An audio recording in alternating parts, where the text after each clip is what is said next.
Саламатсыздар ма, әріптестер? Сіздермен мен Аққұртқа Бекболатқызы. Сіздерге мен қазір БЖБ, ТЖБ талдауын қалай Excel форматта оңтайлы шығаруға болатын жолын көрсететін боламын.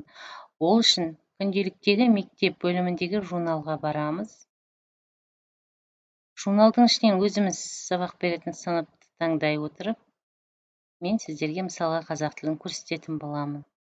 Журналдың ішінде Excel белгісі бар форматты баса отырып, журналдың электронный вариантын жүктеп аламыз.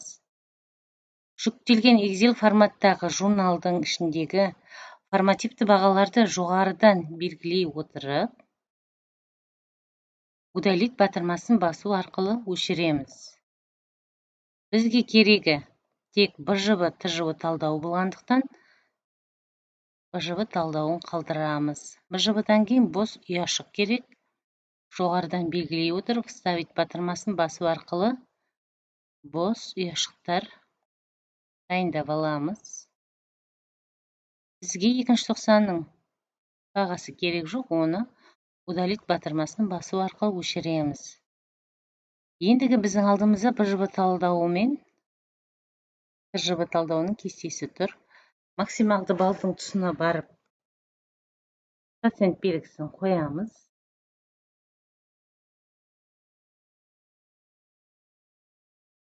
Енді әр оқушының балын процентке айналдыру үшін формула енгіземіз. Ол үшін тең болады, батырмасын басамыз. Бірінші оқушының балының үстінен басамыз. Бөлу белгісін.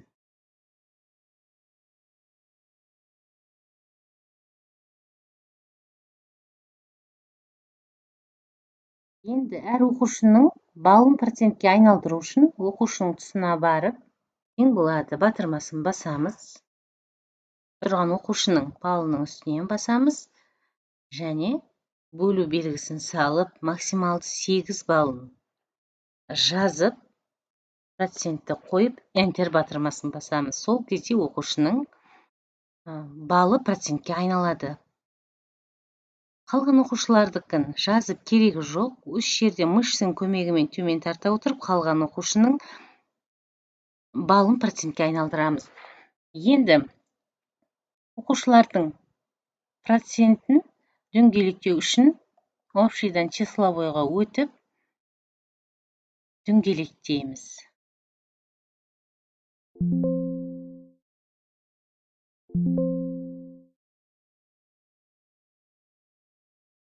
Міне дәл осылай келесі екінші БЖБ-ға да дәл осындай формула енгіземіз. Ол үшін тең болатынына басамыз. Бірінші тұрған оқушының балының үстінен басып, бөлу белгісін қойып, максималды 15 балды жазамыз.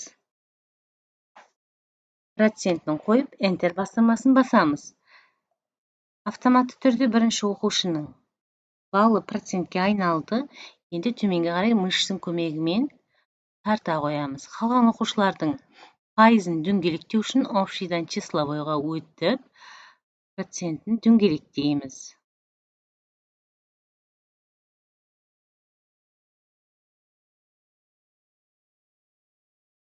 Дәл осылай ТЖБ-ның да балын процентке айналдырамыз. Ол үшін тең болады, батырмасын басамыз. Бірінші тұрған оқушының ұяшығының үстінен басып, бөлу белгісін салып, максималды бал 30-ды жазамыз. 30-дан кейін процент белгісін қойып, Enter батырмасын басамыз.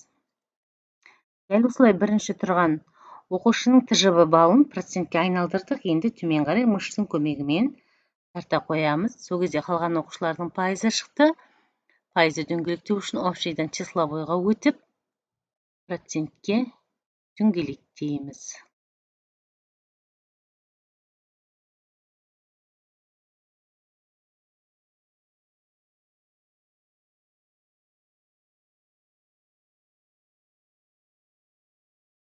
Дәл осылай кез келген пәннен өз БЖБ-ларыңызды оңтайлы Excel форматта балын общийді процентке айналдыруға болады. Жоғарыдан белгілей отырып, копировать батырмасын басу арқылы көшіріп аламыз. Және өзіміз дайындап қойған 382 бұйрыққа сай кестемізге ставить батырмасын басу арқылы енгіземіз.